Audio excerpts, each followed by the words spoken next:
உங்க தக்ஷிதா. இன்னைக்கு வந்து என்ன செய்ய போறோம்னு பாத்தீங்கன்னா மைசூர் ரசம் தான் செய்ய போறோம். வாங்க எப்படி செய்யறதுன்னு பார்க்கலாம். ஸ்டார்ட் பண்ணுங்க. இப்போ வந்து இந்த ரசத்துக்கு வந்து நம்ம மசாலா அரைக்க போறோம். சரியா? அது என்னென்ன மசாலா பார்த்தீங்கன்னா 1 ஸ்பூன் மிளகு, 1 ஸ்பூன் சீரகம், 1 ஸ்பூன் மல்லி, 2 வரமிளகா. இங்கே வந்து புளி கரைச்சி வச்சாச்சு. அதில் தக்காளியும் சேர்த்து அப்படியே கரைச்சிக்கணும். கையில் தான் கரைக்கணும். இது கையில் கரைச்சிட்டு இந்த ரசம் சூப்பராக இருக்கும். ஆச்சி செய்வாங்க. செஞ்சால் மத்தியானமே எங்கள் வீட்டில் காலியாகிடும். எங்கள் ஆச்சிகிட்ட கேட்டால் மறந்துட்டேன். நாங்கள் சரி நம்மளே செய்வோம் அப்படின்ட்டு யூடியூப்பை பார்த்து நம்மளே செய்வோம். சரி, அதுக்கு ஒவ்வொருத்தரும் ஒவ்வொரு மாதிரி செஞ்சாங்க. எல்லாத்தையும் சேர்த்து வச்சு நான் கலந்து ஒரு மாதிரி. இதுக்கு கொத்தமல்லி தழை. கொத்தமல்லி வந்து தலையாக போடுறத விட தண்டாக போட்டால் ரசத்துக்கு நல்லாயிருக்கும். அதுக்கப்புறம் மஞ்சத்தூள். இதுக்கு மஞ்சத்தூள் இருக்கு, மிளகாத்தூள். மஞ்சத்தூள் ஒரு 1/2 ஸ்பூனு போட்டுட்டு சாம்பார் தூள் வந்து இதில் சேர்த்துக்கணும். ரசம் நல்லாயிருக்கும் இது. இங்கே பாருங்க, ரொம்பலாம் சேர்க்க வேண்டாம். இந்த பாருங்க, இவ்வளோதான் சாம்பார் தூள். 2 பூண்டை தட்டி இதிலே கலைஞ்சிக்கலாம். ஒரு சில பேர் மைசூர் ரசத்துக்கு பூண்டு போட மாட்டாங்க. ஆனால் பூண்டு போட்டால் தான் ரசம் நல்லா இருக்கும். அதனால் நான் பூண்டு சேர்த்துக்கிறேன். இது ஏன் ஸ்டைல் மைசூர் ரசம்.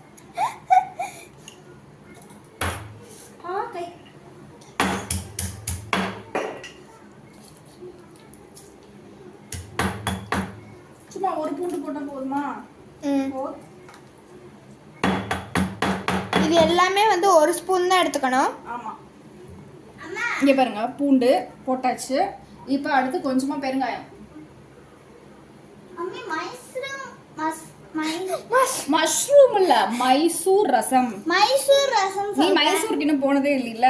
நான் போயிருக்கேன். தக்ஷிதா 3 தடவை மைசூர் போயிருக்கா. நான் உனக்கு கூட்ட போறேன். லட்சணா வா. லட்சணா. உப்பு தேவையான உப்பு எல்லாம் போட்டு நல்லா கையில கரைச்சி விட்டுக்கலாம். அந்த ரசத்துக்கு கரைச்சி விட்டுட்டு அவ்வளவுதான் கைஸ் ரசம். ஆமா, இன்னும் கொஞ்சம் 5 நிமிஷம் செஞ்சிடலாம். இதெல்லாம் இந்த இருக்கு பாரு, இதெல்லாம் வந்து எண்ணெயில வறுத்து மிக்சியில அரைச்சிக்கணும். அரைச்சி இதுல போட்டு கொதிக்க வைக்கணும். அவ்வளவுதான் ரசம். அப்புறம் எக்ஸ்ட்ரா தோரம் பருப்பு கொஞ்சமா வேக வச்சிருக்கேன். அந்த பருப்பு அதுல போட்டுக்கணும். அதான் மைசூர் ரசம். இறக்கும் போது கொஞ்சமா வெல்லம் போட்டுக்கணும். சரி, இப்போ இந்த மசாலா வந்து ஃப்ரை பண்ணிடலாம். பண்ணிக்கோ. இல்லை ஒரு 1/2 ஸ்பூன் எண்ணெய் விட்டால் போதும். எண்ணெய் விட்டுட்டு இந்த மசாலாலாம் இருக்குல்ல, இதெல்லாம் அதில் போட்டுக்கணும். போட்டுட்டு ஃப்ரை பண்ணணும். உட்காரண்டி டீப் ஃப்ரைலாம் பண்ண வேண்டாம். சும்மா ஒரு ஃப்ரை பண்ணால் போதும். இதில் நிறைய பேர் வந்து மைசூர் ரசத்தில் தேங்காய் சேர்ப்பாங்க. எனக்கு அது தேங்காய் பிடிக்கல. தேங்காய் சேர்த்துன்னு வச்சுக்கோயேன், அது ஒரு மாதிரி குருமா மாதிரி டேஸ்ட் வரும். அதனால எனக்கு பிடிக்கல. ஆச்சியும் தேங்காய்லாம் போட மாட்டாங்க. அதனால் நானும் தேங்காய் சேர்க்கல. நீங்கள் வேணும்னா ஆட் பண்ணிக்கலாம். அது தேங்காய்னால இவ்வளோலாம் சேர்க்கக்கூடாது. இந்த இவ்வளோதான். அது டேஸ்ட்டுக்காக சேர்த்துக்கிட்டா போதும். அது எனக்கு தேங்காய் என்னமோ இதில் போடுறதுக்கு பிடிக்கல. எனக்கும் அதனால நான் தேங்காய் சேர்க்கல. இது என்னோட ஸ்டைல் மைசூர் ரசம். ஸோ நீங்கள் வேற இதெல்லாம் பார்த்து கன்ஃபியூஸ் ஆகிக்காதீங்க.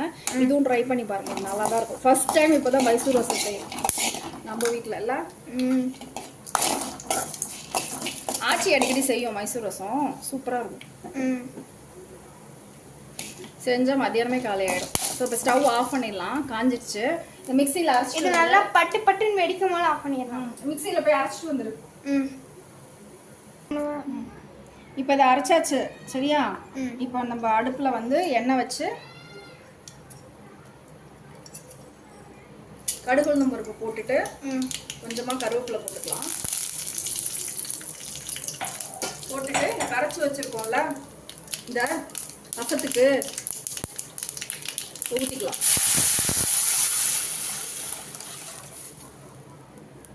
ஊற்றிட்டு இந்த மசாலா அரைச்சி வச்சுருக்கோம்ல இதையும் இதில் போட்டுடலாம். மிக்சி ஜாரை கழுவி ஊற்றிடணும். மிக்சி ஜாரையும் இதை அப்படியே ஊற்றிடலாம். அவ்வளோதான், ஒன்றும் இல்லை. அவ்வளோதான் கைஸ். அவ்வளோலாம் இல்லைன்னா ரசம் இருக்குது, வெயிட் பண்ணு.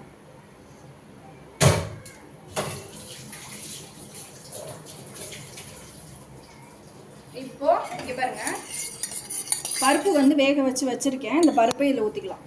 என்ன பருப்பு? துவரம் பருப்பு. ஓ அவ்வளோதான், ரசம் ரெடி. இது ரொம்ப நம்ம ரசம் கொதிக்கிற மாதிரிலாம் கொதிக்க தேவையில்லை. இப்படியே கொஞ்சம் உப்பு போட்டுக்கலாம். இன்னும் உப்பு கம்மியாக தான் போட்டேன். ஓகே, கொஞ்சம் உப்பு போட்டுக்கலாம். உப்பு போட்டாச்சு.